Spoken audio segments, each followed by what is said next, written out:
Aleluia! Bom dia!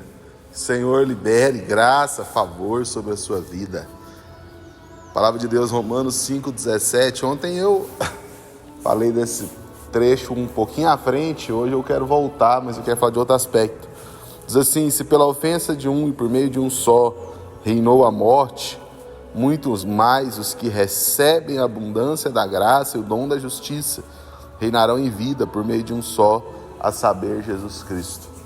E é interessante que eu estava lendo esse trecho aqui e pensando, esse recebem está relacionado ao ter recebido no passado ou está relacionado ao receber continuamente? E é interessante porque esse recebem, ele é contínuo. A graça, ela é contínua na minha vida. Então existiu graça no dia que eu fui salvo. Eu recebi do Senhor a graça para ser salvo. E quando eu reconheci que eu era pecador, a necessidade de um Salvador, e esse Salvador é Jesus Cristo, Filho de Deus que se fez homem, morreu na cruz e perdoou os meus pecados. Eu recebo graça quando eu reconheço isso para ser salvo.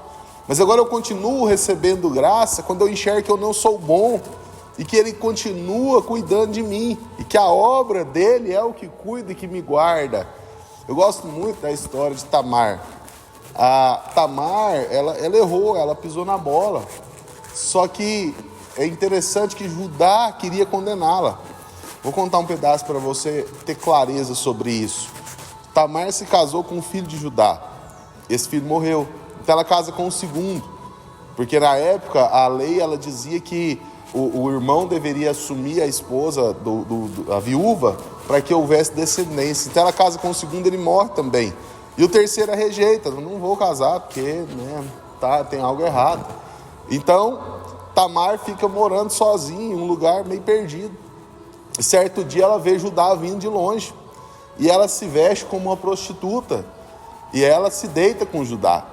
Então os dois pecaram, os dois erraram. Só que quando ela faz isso, Judá não tinha como pagar pela questão ali e deixa com ela alguns objetos pessoais. E ao deixar alguns objetos pessoais, depois de algum tempo ele tenta buscar de volta, mas ele não a encontra. E ela engravida. Quando ela engravida, ela é julgada. Ela é julgada por quê? Porque ela estava grávida, ou seja, ela tinha pecado, ela tinha adulterado. E ao ser apresentada para ser julgada, ela traz os objetos. E ela fala: o filho que eu estou esperando é do dono desses objetos. E era o próprio Judá. O próprio Judá que estava julgando ela, querendo condená-la, reconhece que ele também havia pecado, que ele também havia errado. E aí ele fala: muito mais justa do que eu é ela. Sabe, eu não estou aqui para dizer que esse pecado foi correto. Não estou aqui para dizer que Tamar agiu de maneira certa. Pelo contrário, esse pecado foi errado. Mas quando Judá fala muito mais justa do que eu, o que ele está dizendo? Ela tem pecado, mas eu também tenho. Ela errou, mas eu também errei. Sabe, muitas vezes a gente tem no coração uma soberba de achar que nós somos bons, de achar que tem algo de bom em nós. Mas o dia que eu reconheço que eu era um pecador caminhando a passos largos para o inferno, que sobre mim estava a condenação, mas que Jesus vem e me perdoa, e continua agora esse perdão me purificando, porque João fala que se eu andar na luz, assim como ele na luz está, o sangue me purifica de todo pecado. Esse purifica aqui, ele é contínuo. O pecado já foi perdoado, e a purificação é todo dia, porque todo dia eu preciso agora ser purificado.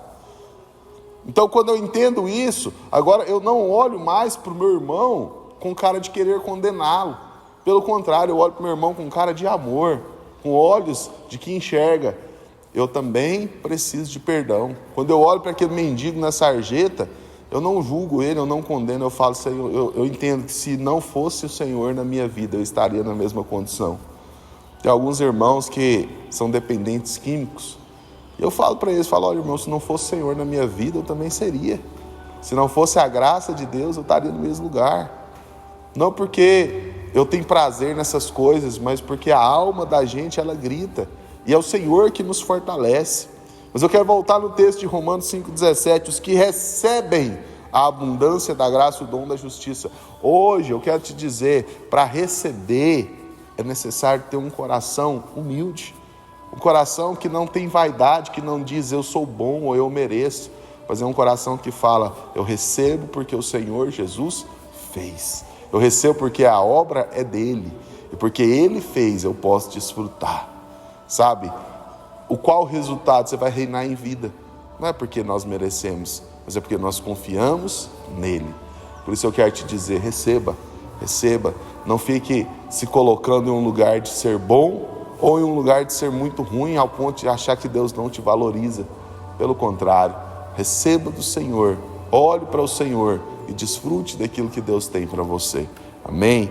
Senhor, eu quero abençoar, Deus, cada um desses irmãos. Eu quero liberar uma palavra, Deus, de abundância. Abundância da graça e o dom da justiça. Favor de Deus liberado.